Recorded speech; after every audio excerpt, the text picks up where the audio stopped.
नमस्कार। कार्यक्रम में उपस्थित मंत्रिपरिषद के मेरे साथी स्वास्थ्य मंत्री मनसुख मांडविया जी, मंत्रिमंडल के मेरे अन्य सभी सहयोगी, वरिष्ठ अधिकारीगण, देश भर से जुड़े सरकारी और प्राइवेट अस्पतालों के चिकित्सक, हेल्थ मैनेजमेंट से जुड़े लोग, कार्यक्रम में उपस्थित अन्य सभी महानुभाव और मेरे प्यारे भाई और बहनों, 21वीं सदी में आगे बढ़ते हुए भारत के लिए आज का दिन बहुत महत्वपूर्ण है। बीते 7 वर्षों में देश की स्वास्थ्य सुविधाओं को मजबूत करने का जो अभियान चल रहा है, वो आज से एक नए चरण में प्रवेश कर रहा है। और ये सामान्य चरण नहीं है, ये असामान्य चरण है।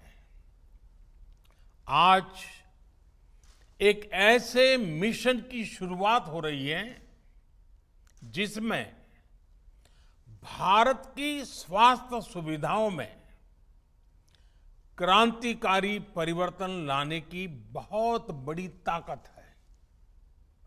साथियों, 3 साल पहले पंडित दीनदयाल उपाध्याय जी की जन्म जयंती के अवसर पर पंडित जी को समर्पित आयुष्मान भारत योजना पूरे देश में लागू हुई थी। मुझे खुशी है कि आज से आयुष्मान भारत डिजिटल मिशन भी पूरे देश में शुरू किया जा रहा है। ये मिशन देश के गरीब और मध्यम वर्ग के इलाज में होने वाली जो दिक्कतें हैं, उन दिक्कतों को दूर करने में बहुत बड़ी भूमिका निभाएगा।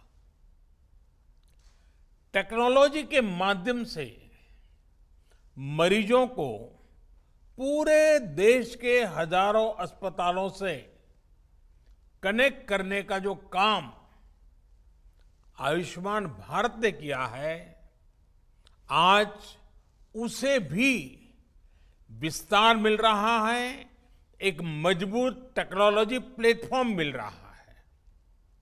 साथियों, आज भारत में जिस तरह टेक्नोलॉजी को गुड गवर्नेंस के लिए, गवर्नेंस सुधारने का एक आधार बनाया जा रहा है, वो अपने आप में जन सामान्य को एम्पावर कर रहा है। यह अभूतपूर्व है। डिजिटल इंडिया अभियान ने भारत के सामान्य मानवी को डिजिटल टेक्नोलॉजी से कनेक्ट करके देश की ताकत अनेक गुना बढ़ा दी है। अब हम भलीभांति जानते हैं, हमारा देश गर्व के साथ कह सकता है 130 करोड़ आधार नंबर, 118 करोड़ मोबाइल सब्सक्राइबर्स, लगभग 80 करोड़ इंटरनेट यूजर, करीब 43 करोड़ 43 करोड़ जनधन बैंक खाते, इतना बड़ा कनेक्टेड इंफ्रास्ट्रक्चर दुनिया में कहीं नहीं है। ये डिजिटल इंफ्रास्ट्रक्चर राशन से लेकर प्रशासन तक हर एक को तेज और पारदर्शी तरीके से सामान्य भारतीय तक पहुंचा रहा है। यूपीआई के माध्यम से कभी भी कहीं भी डिजिटल लेन देन में आज भारत दुनिया में अपनी पहचान बना रहा है। अभी देश में जो ई रूपी वाउचर शुरू किया गया है वो भी एक शानदार पहल है। साथियों, भारत के डिजिटल समाधानों ने कोरोना से लड़ाई में भी हर भारतीय को बहुत मदद की है, एक नई ताकत दी है। अब जैसे आरोग्य सेतु ऐप से कोरोना संक्रमण के फैलते हुए रोकने में एक सजगता लाना, जागृति लाना, पूरी परिस्थितियों को पहचानना, अपने आसपास के परिसर को जानना, इसमें आरोग्य सेतु ऐप ने बहुत बड़ी मदद की है। उसी प्रकार से सबको वैक्सीन, मुफ्त वैक्सीन, इस अभियान के तहत भारत आज करीब करीब 90 करोड़ वैक्सीन डोज लगा पाया है और उसका रिकॉर्ड उपलब्ध हुआ है, सर्टिफिकेट उपलब्ध हुआ है। तो इसमें कोविन का बहुत बड़ा रोल है। रजिस्ट्रेशन से लेकर सर्टिफिकेशन तक का इतना बड़ा डिजिटल प्लेटफॉर्म दुनिया के बड़े बड़े देशों के पास नहीं है। साथियों, कोरोना काल में टेली मेडिसिन का भी अभूतपूर्व विस्तार हुआ है। ई संजीवनी के माध्यम से अब तक लगभग 1.25 करोड़ रिमोट कंसल्टेशन पूरे हो चुके हैं। ये सुविधा हर रोज देश के दूर सुदूर में रहने वाले हजारों देशवासियों को घर बैठे ही शहरों के बड़े अस्पतालों के बड़े बड़े डॉक्टरों से कनेक्ट कर रही है।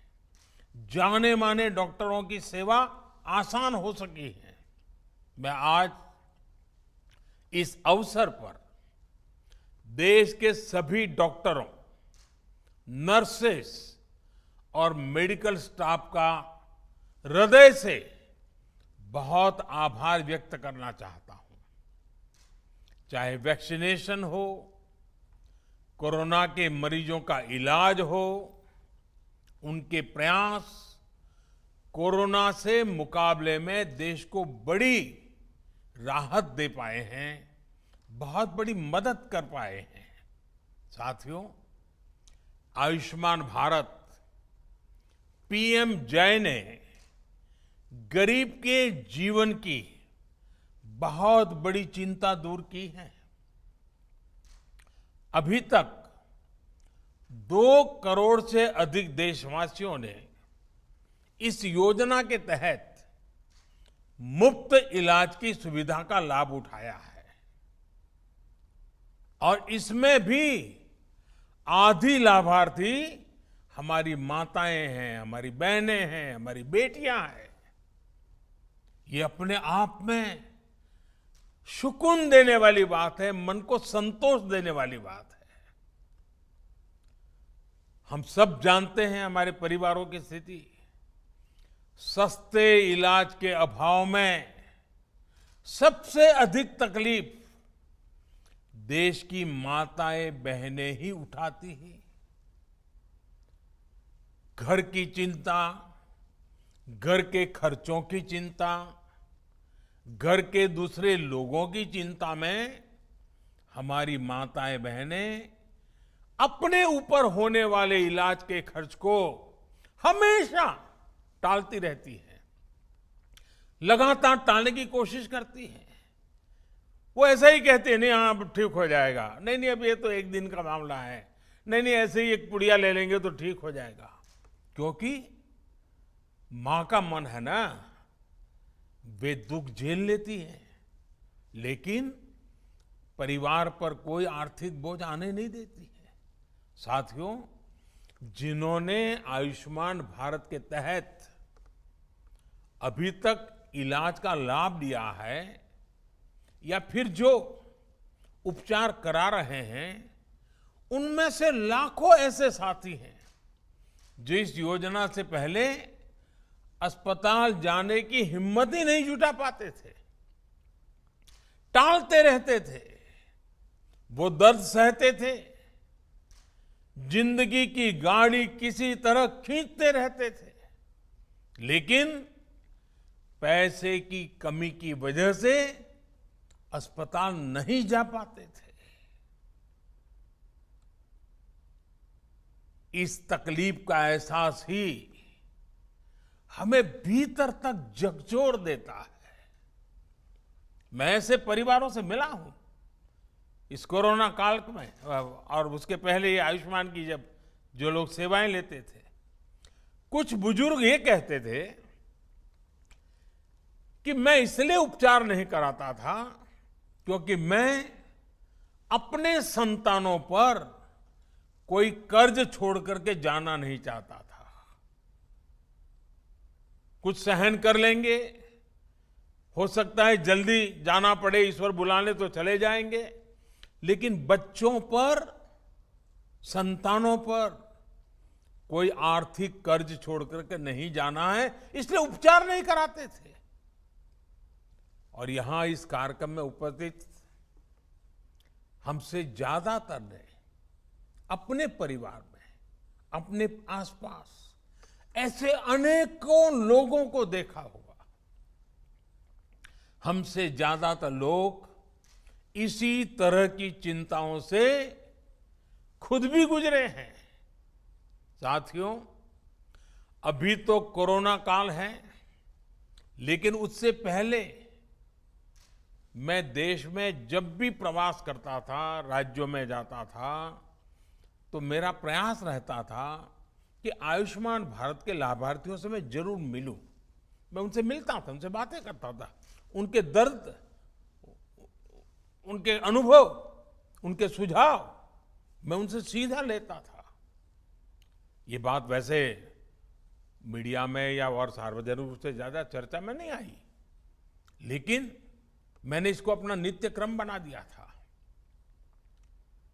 आयुष्मान भारत के सैकड़ों लाभार्थियों से मैं खुद रूबरू मिल चुका हूं, और मैं कैसे भूल सकता हूं उस बूढ़ी मां को जो बरसों तक दर्द सहने के बाद पथरी का ऑपरेशन करा पाई, वो नौजवान जो किडनी की बीमारी से परेशान था, किसी को पैर में तकलीफ, किसी को रीढ़ की हड्डी में तकलीफ, उनके चेहरे मैं कभी भूल नहीं पाता हूं।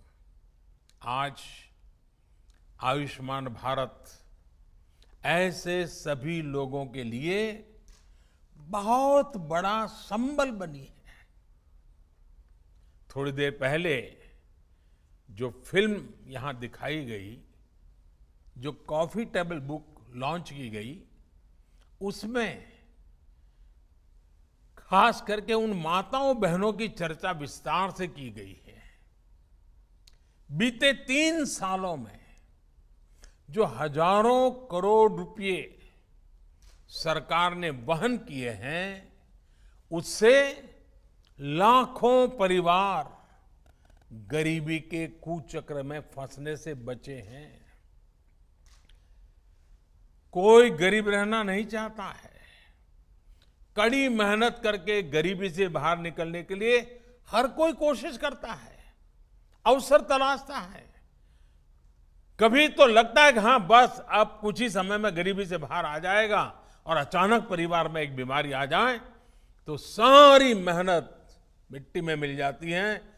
फिर वो 5-10 साल पीछे उस गरीबी के चक्कर में फंस जाता है। बीमारी पूरे परिवार को गरीबी के कुचक्र से बाहर नहीं आने देती है, और इसलिए आयुष्मान भारत सहित हेल्थ केयर से जुड़े जो भी समाधान सरकार सामने ला रही है, वो देश के वर्तमान और भविष्य में एक बहुत बड़ा निवेश है।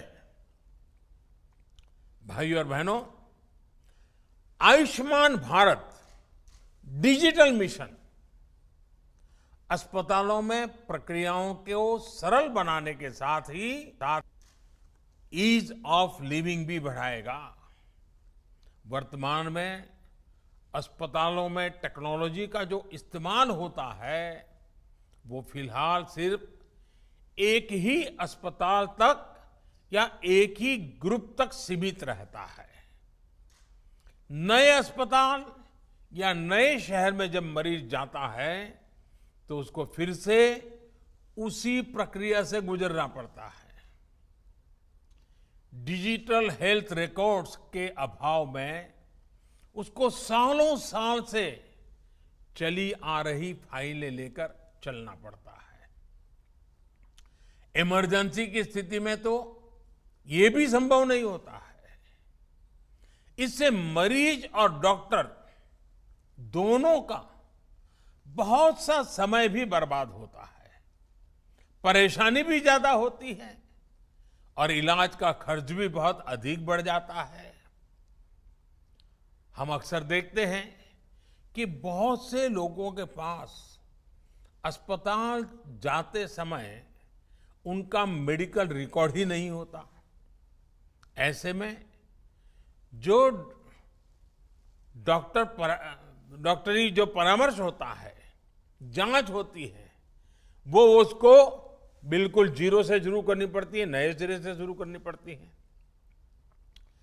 मेडिकल हिस्ट्री का रिकॉर्ड न होने से समय भी ज्यादा लगता है, खर्च भी बढ़ता है और कभी कभी तो उपचार कॉन्ट्राडिक्टरी भी हो जाता है। और हमारे गांव देहात में रहने वाले भाई बहन तो इस वजह से बहुत परेशानी उठाते हैं। इतना ही नहीं, डॉक्टरों की कभी अखबार में एडवर्टाइजमेंट तो होती नहीं है, कानों कान बात पहुंचती कि भाई फलाने डॉक्टर अच्छे हैं, मैं गया था तो अच्छा हुआ। अब इसके कारण डॉक्टरों की जानकारी हर किसी के पास पहुंचेगी भी, हाँ कौन ऐसे बड़े बड़े डॉक्टर हैं, कौन इस विषय के जानकार है, किसके पास पहुंचना चाहिए, नजदीक में कौन है, जल्दी कहां पहुंच सकते हैं, सारी सुविधाएं। और आप जानते हैं, और मैं और एक बात कहना चाहूंगा, इन सभी नागरिकों को इस तरह की परेशानी से मुक्ति दिलाने में आयुष्मान भारत डिजिटल मिशन बड़ी भूमिका निभाएगा। साथियों, आयुष्मान भारत डिजिटल मिशन अब पूरे देश के अस्पतालों के डिजिटल हेल्थ सॉल्यूशंस को एक दूसरे से कनेक्ट करेगा। इसके तहत देशवासियों को अब एक डिजिटल हेल्थ आईडी मिलेगी। हर नागरिक का हेल्थ रिकॉर्ड डिजिटली सुरक्षित रहेगा। डिजिटल हेल्थ आईडी के माध्यम से मरीज खुद भी और डॉक्टर भी पुराने रिकॉर्ड को जरूरत पड़ने पर चेक कर सकता है। यही नहीं, इसमें डॉक्टर, नर्स, पैरामेडिक्स जैसे साथियों का भी रजिस्ट्रेशन होगा। देश के जो अस्पताल है, क्लिनिक है, लैब्स हैं, दवा की दुकानें हैं, ये सभी भी रजिस्टर होगी। यानी ये डिजिटल मिशन हेल्थ से जुड़े हर स्टेक होल्डर को एक साथ एक ही प्लेटफॉर्म पर लाएगा। साथियों, इस मिशन का सबसे बड़ा लाभ देश के गरीबों और मध्यम वर्ग को होगा। एक सुविधा तो ये होगी कि मरीज को देश में कहीं पर भी ऐसा डॉक्टर ढूंढने में आसानी होगी जो उसकी भाषा भी जानता है समझता है और उसकी बीमारी के उत्तम से उत्तम उपचार का वो अनुभवी है। इससे मरीजों को देश के किसी कोने में भी उपस्थित स्पेशलिस्ट डॉक्टर से संपर्क करने की सहूलियत बढ़ेगी। सिर्फ डॉक्टर ही नहीं, बल्कि बेहतर टेस्ट के लिए लैब्स और दवा दुकानों की भी पहचान आसानी से संभव हो पाएगी। साथियों, इस आधुनिक प्लेटफॉर्म से इलाज और हेल्थ केयर पॉलिसी मेकिंग में से जुड़ा पूरा इकोसिस्टम और अधिक प्रभावी होने वाला है। डॉक्टर और अस्पताल इस प्लेटफॉर्म का उपयोग अपनी सर्विस को रिमोट हेल्थ सर्विस प्रोवाइड करने में कर पाएंगे। प्रभावी और विश्वस्त डेटा के साथ इससे इलाज भी बेहतर होगा और मरीजों को बचत भी होगी। भाइयों और बहनों, देश में स्वास्थ्य सेवाओं को सहज और सुलभ बनाने का जो अभियान आज पूरे देश में शुरू हुआ है, ये 6-7 साल से चल रही सतत प्रक्रिया का एक हिस्सा है। बीते वर्षों में भारत ने देश में आरोग्य से जुड़ी दशकों की सोच और अप्रोच में बदलाव किया है। अब भारत में एक ऐसे हेल्थ मॉडल पर काम जारी है जो होलिस्टिक हो, समावेशी हो। एक ऐसा मॉडल जिसमें बीमारियों से बचाव पर बल हो, यानी प्रिवेंटिव हेल्थ केयर, बीमारी की स्थिति में इलाज सुलभ हो, सस्ता हो और सबकी पहुंच में हो। योग और आयुर्वेद जैसी आयुष की हमारी पारंपरिक चिकित्सा पद्धति पर बल हो। ऐसे सभी प्रोग्राम गरीब और मध्यम वर्ग को बीमारी के कुचक्र से बचाने के लिए शुरू किए गए। देश में हेल्थ इंफ्रा के विकास और बेहतर इलाज की सुविधाएं देश के कोने कोने तक पहुंचाने के लिए नई स्वास्थ्य नीति, हेल्थ पॉलिसी, स्वास्थ्य नीति बनाई गई। आज देश में एम्स जैसे बहुत बड़े और आधुनिक स्वास्थ्य संस्थानों का नेटवर्क भी तैयार किया जा रहा है। हर 3 लोकसभा क्षेत्र के बीच एक मेडिकल कॉलेज का निर्माण भी प्रगति पर है। साथियों, भारत में स्वास्थ्य सुविधाओं को बेहतर बनाने के लिए बहुत जरूरी है कि गांवों में जो चिकित्सा सुविधाएं मिलती हैं, उनमें सुधार हो। आज देश में गांव और घर के निकट ही प्राइमरी हेल्थ केयर से जुड़े नेटवर्क को हेल्थ एंड वेलनेस सेंटर में उससे सशक्त किया जा रहा है। अभी तक ऐसे लगभग 80,000 सेंटर्स चालू हो चुके हैं। ये सेंटर्स रूटीन चेकअप और टीकाकरण से लेकर गंभीर बीमारियों की शुरुआती जांच और अनेक प्रकार के टेस्ट की सुविधाओं से लैस हैं। कोशिश ये है कि इन सेंटर्स के माध्यम से जागरूकता बढ़े और समय रहते गंभीर बीमारियों का पता चल सके। साथियों, कोरोना वैश्विक महामारी के इस दौर में मेडिकल इंफ्रास्ट्रक्चर के निर्माण को निरंतर गति दी जा रही है। देश के जिला अस्पतालों में क्रिटिकल केयर ब्लॉक्स का इंफ्रास्ट्रक्चर तैयार किया जा रहा है। बच्चों के इलाज के लिए जिला और ब्लॉक के अस्पतालों में विशेष सुविधाएं बन रही हैं। जिला स्तर के अस्पतालों में अपने ऑक्सीजन प्लांट्स भी स्थापित किए जा रहे हैं। साथियों, भारत के हेल्थ सेक्टर को ट्रांसफॉर्म करने के लिए मेडिकल एजुकेशन में भी अभूतपूर्व रिफॉर्म्स हो रहे हैं। 7-8 साल में पहले की तुलना में आज अधिक डॉक्टर्स और पैरामेडिकल मैन पावर देश में तैयार हो रही है। सिर्फ मैन पावर ही नहीं, बल्कि हेल्थ से जुड़ी आधुनिक टेक्नोलॉजी, बायोटेक्नोलॉजी से जुड़ी रिसर्च, दवाओं और उपकरणों में आत्मनिर्भरता को लेकर भी देश में मिशन मोड पर काम चल रहा है।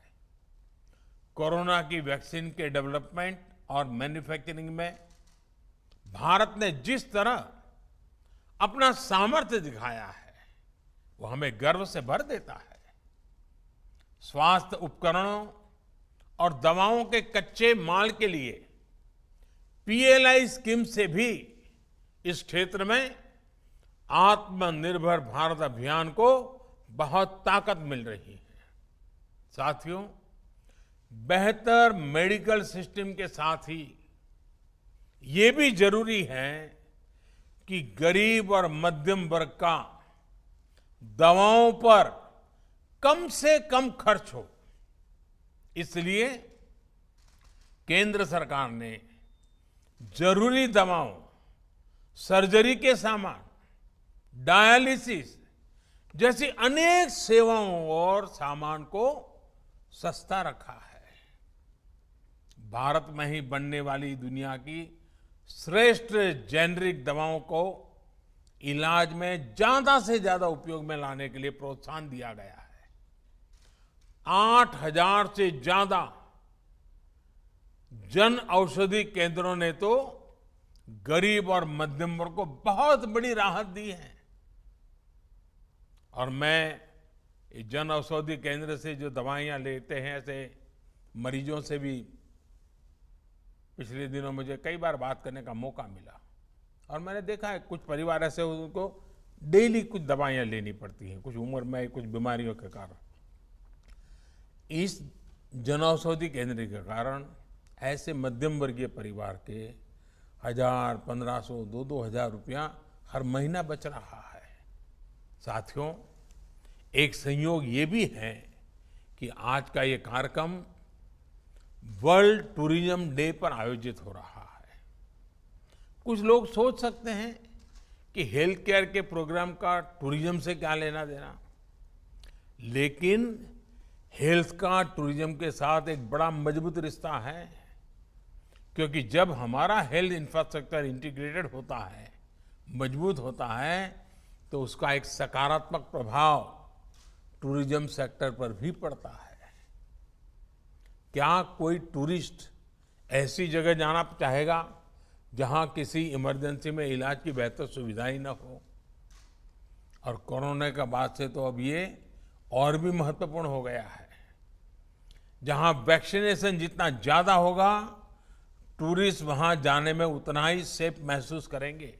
और आपने देखा होगा, हिमाचल हो, उत्तराखंड हो, सिक्किम हो, गोवा हो, ये जो हमारे टूरिस्ट डेस्टिनेशन वाले राज्य हैं, वहाँ बहुत तेजी से, अंडमान निकोबार हो, बहुत तेजी से वैक्सीनेशन को बल दिया गया है, क्योंकि टूरिस्टों के लिए मन में एक विश्वास पैदा हो।